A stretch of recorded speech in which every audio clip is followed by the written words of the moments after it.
हरे कृष्णा। गोपाष्टमी की आप सभी को हार्दिक शुभकामनाएं। कार्तिक मास के शुक्ल पक्ष की अष्टमी तिथि को गोपाष्टमी मनाई जाती है। तो क्यों मनाई जाती है गोपाष्टमी? तो पहले भगवान श्री कृष्ण गौ माता के बछड़ों को चराने के लिए वन में जाया करते थे। गोपाष्टमी के दिन भगवान श्री कृष्ण जो हैं वो गौ माता को चराने की परमिशन उनको मिल गई है, इसलिए इसे गोपाष्टमी कहा जाता है।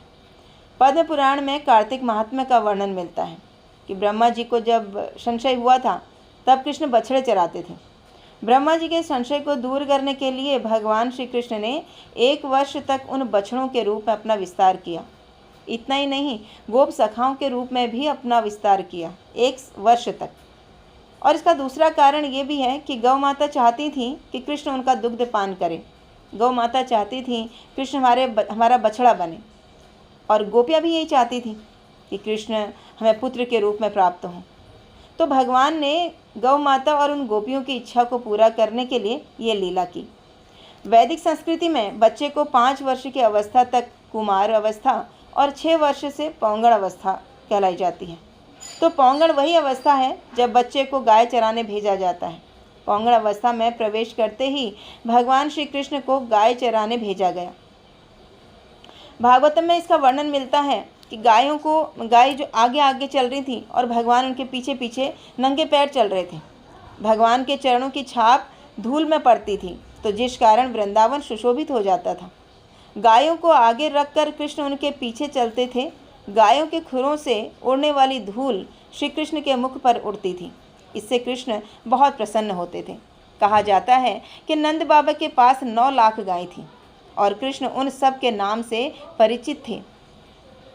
ये गाय अपनी शारीरिक वर्ण से पहचानी जाती थी। भगवान श्री कृष्ण जिस गाय का नाम लेते थे वह गाय कृष्ण के पास आ जाती थी। भगवान श्री कृष्ण और गायों के इस प्रेम स्नेह के कारण ही कृष्ण को गोपाल या गोविंद कहा जाता है। इस प्रकार कृष्ण को गाय बहुत प्रिय है। गोपाष्टमी के पावन अवसर पर लोग गाय की पूजा करते हैं, उन्हें तिलक लगाते हैं, उन्हें चारा खिलाते हैं। गायों को स्नान कराया जाता है और गंध आदि पुष्पों से उनका पूजन किया जाता है और उनकी परिक्रमा की जाती है।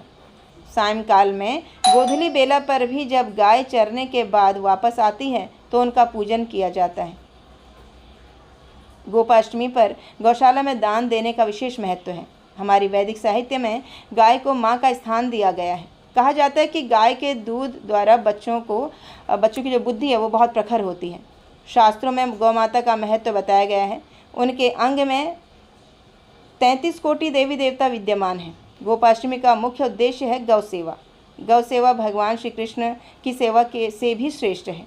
हम सबका कर्तव्य बनता है कि गोपाष्टमी पर गाय के प्रति प्रेम, सम्मान, आभार और आदर व्यक्त करते हुए भगवान श्री कृष्ण को प्रसन्न करने का प्रयास करें।